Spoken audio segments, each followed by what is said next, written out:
Here we are with Michael and Dommy of Kaspa, the two guys that run the show here, and I'm going to just speak to Michael now. Michael, thank you very much for allowing us to come in to your business today. It's been terrific. Yeah, no, it's great to have you. Dommy, Nice to have you here. Yeah, like Kaspa. Kaspa's a real institutional name when it comes to transmissions and cars and that around Auckland. You know, I've known this name since I was a teenager, and you guys have a great. You know, like a great following out there of people who like to bring their cars here to be repaired. Yeah, well, we've been doing it for a long time, longer than I've been around. So, yeah, Dominic's been running the place since when? 19? We bought it in 1976. And how old were you? I was 19 then, but I started work there when I was 15. Yeah. I sent the guy broke, so I could buy it cheap. So that was the deal. I started working when I was 5. When you were 5? Yeah, I was 5. So you got photographs of you in I do have photographs of me in my overalls. So, yep, no, I've definitely been working there since I was about 5, maybe even earlier, I think. Yeah, because like when your transmission packs up on you, say you're a wife or a husband, you don't know a lot about vehicles and something goes wrong, you're a great place to call. Well, we try and make it as easy and stress-free as possible because we understand how difficult it is. It's expensive, or it can be expensive, and it can be stressful. You're out your car, and not a lot of people know about what we do. So we try and educate the people and make it as simple and as stress-free as possible. Well, here we are at Kaspa's, and I'm standing here beside Ian. Hey, Ian, how you doing? All good, mate. Very good. Ian, this is a pretty interesting-looking gearbox we got here. Can you tell us just a little bit about it, and then we'll get into what you're trying to do to it? Alrighty, this is what they call a 4R70W. It's Ford's product. You're a big Ford proponent for transmissions, aren't you? I am for transmissions. I used to be a Chevy man from way back, but transmission-wise, Ford have really got the best to me in the business, and especially this 4-speed. This lasted from 92 through to almost today in F-150s. It's a strong trans. It started life as an FMX, really. Yeah. Way back, and the gear train is the same, and then they just made it into an overdrive trans. It's probably our most popular one. We fit to all these sort of vehicles. And so what you're doing to this? Just stripping gearbox? This one out first. This one we bought in especially. It's a very late model one. It has much harder shafts in it.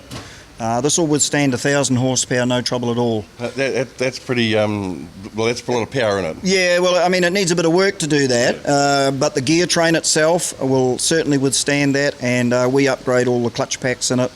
And heat treated steels and everything in there, and they certainly do the business. So they've been very good to us. And so, like, let's say this will stand up to 1,000 horsepower. But what is it? The shafts that you mentioned and the clutches, the main bits that allow it to do that? Yeah, it's a very good design to start with. They had a bit of troubles in the early 80s with their intermediate box, a bit like a 700 R4 was to Chevy. And then, of course, they moved on in the early 90s once they got electronic control of the box, and then just much better machining and better shafting and stuff here. What's your hat got on it? That's my other passion. Yeah, I've got a new Indian and another Harley that I tool down the drags occasionally. So yeah, that's the other passion. But this is our mainstay, and What we'd like to do now is come over and have a look at a Falcon here, and like what I want you to know is that they take 2- and 3-speed Falcons and they move them up to a 4-speed transmission. You know, and really get something classic going on there. So let's go for a wander over here. Yeah, absolutely. Well, here we are safely standing underneath this Falcon with Ian, and Ian, we're going to talk about the transmission and what you've done and how you've put it in here, and we want to show the people how well you've put it in. Sure. This is an AOD, so it's the earlier model of that one we were just talking about. A lot of people want a 4-speed. It gives you an overdrive transmission, much better fuel economy, and cut those revs down while you're cruising. So Adam's our main fitter. He's fitted this. We've taken obviously the old 2-speed out. This is an American Falcon, had an old 2-speed in it. We've fabricated up the cross member, just really fitted the trans. The trans itself has had a lot of modifications done to it, which I'll show you in that other trans upstairs. This is probably around about 500 to 600 horsepower capable trans. He's getting a new motor built as we speak, and that's going in before he gets the car back. So, but we run all properly mounted and good cooler lines, and you know, it's a real professional job. It ain't no cowboy job. No cowboys here, mate. Yeah. You know, we put heat shielding on everything that's needed, and it goes out good. Yeah. Wow. We're going to pop away now. I'm going to have a look at one of these transmissions all pulled apart. up in their performance area.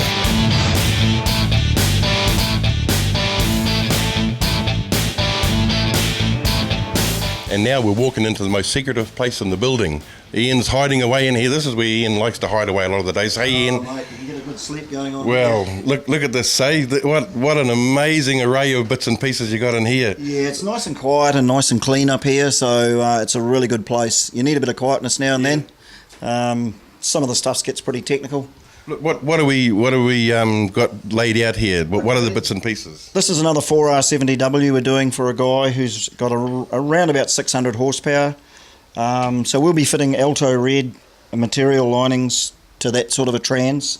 That's Alto Red there as well. And is that like a top brand? That's kind of your intermediate, 3/4. The very best is this, is Raybestos Blue. Very, very expensive. They're about $30 each. How many of those go into an automatic transmission? Oh, you'd put 6 or 7 into one pack, and you've got 4 packs. So, it can get carried away. Yeah. But the beauty of it is this Raybestos Blue can withstand horrendous temperatures, and that's what an automatic transmission does. It produces a lot of temperature. So, Alto Red, very, very good in your high-performance street use. But if you're going super serious, Raybestos Blue.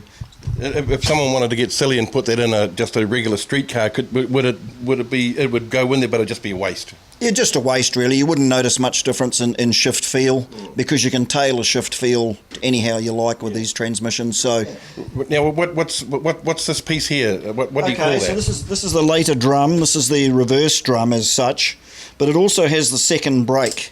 Now this is where they get better than Chevy in a way. The Ford Trans has 2 brakes on this particular drum. It has a band like Chevy has, but whereas the 4L60s use the band for second and fourth, Ford uses a one-way clutch, mechanical one, they call it a mechanical diode, one-way clutch and a clutch pack on here for second. So you've got your band and your clutch pack. Just more strength. Yeah, well, you give you a much nicer second gear. 4L60s struggle with second gear.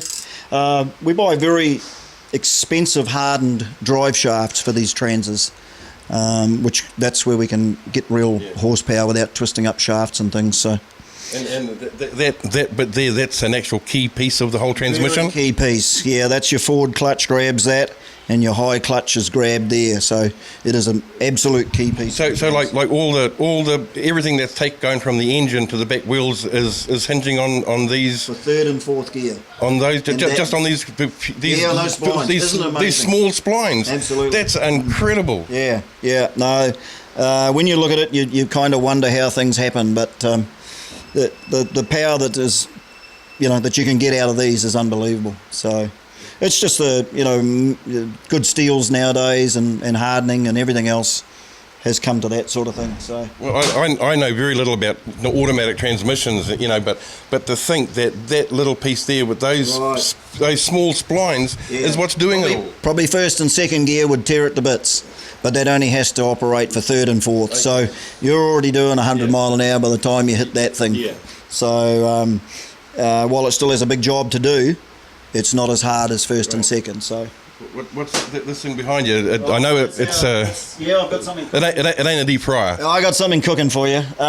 This is an ultrasonic cleaner that we use on our valve bodies. A lot of our solenoids and things go in here. It heats the cleaning fluid as well as run an ultrasonic sound through the fluid, which I'll kind of show you. I've cooked one up for you previously. Yeah. It's still a little warm, so we won't get too carried away. But you can see the finish that you get out of that valve body. It's just spotless. Here I am standing beside Ian, and we're talking about a Chevy transmission. This time we've heard everything about Fords and how good they are. We're going to hear a little bit about Chevys and how good they are. Yeah, absolutely. No, they're good. This is a 4L60 or a 700R4. Later on they went electronic and called them a 4L60E. This is just pump and reverse. Ariel's just stripping it out here. It's going to go through their hot wash machine behind me there. And then it'll get a lot of upgrades. We keep a lot of upgrades for these too. obviously alto red frictions again for a lot of the packs. And they have the carbon ones as well? Absolutely, and we have wide power bands for them for that second and fourth I was talking to you about. And so, like that's a power band? Yeah, that's your second and fourth band. We get one that's a wider band, but it also has alto red material on it, so that gives it a lot more heat capability. We keep in stock new beast shells and reverse drums, which are quite often worn in these transmissions. So you can do major upgrades to these. They're not quite as capable horsepower-wise as what a 4R70W would be, but you can do so much to them that you can take them up to those levels. When we get real big levels, we go to what we call a 4L80E. We've done a few race trucks with supercharged Chevys in them that are running 4L80Es very successfully. They're a real agricultural transmission. Ian, you talk a language like it's from a different planet, I guess, to some people listening, but it's incredible. Oh well, it's been a passion for a while. You know, I've been a mechanic all my life, but you move on from servicing cars, and you need something that you love to continue on. And I really enjoy transmissions, so you just learn about them and what they are, and away we go. All those silly numbers that I could never remember. Yeah, that's pretty amazing. Like there's so many bits and pieces. Yes, there's a lot to these transes, but in saying that, this is actually kind of old technology, so a modern trans will scare the hell out of you. Yeah, but it's still, that's what keeps you interested.